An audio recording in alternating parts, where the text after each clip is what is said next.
Alors qu'Air France sort tout juste de 3 mois d'un conflit dur avec ses pilotes et son personnel commercial, et que la compagnie n'a plus de PDG opérationnel depuis 3 semaines à la suite de la démission de Jean-Marc Janaillac, le groupe Accor-Hôtel ouvre un nouveau chantier pour la compagnie avec sa proposition de racheter la participation de l'État dans le capital d'Air France-KLM. Ce mouvement relativement inattendu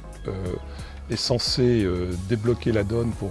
cette compagnie aérienne qui est aux prises avec de nombreuses difficultés. En réalité, on peut se demander si le moment choisi par Accor ne revient pas un peu à profiter d'une situation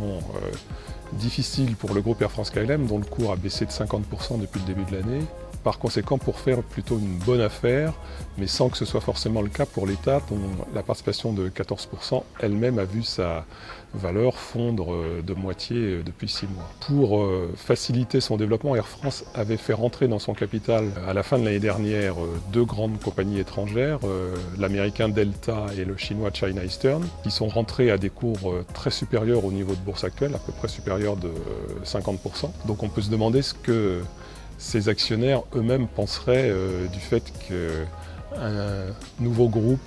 se retrouve devenir le premier actionnaire en rachetant la participation de l'État à un prix très inférieur à ce qui reste quand même la valeur de ce groupe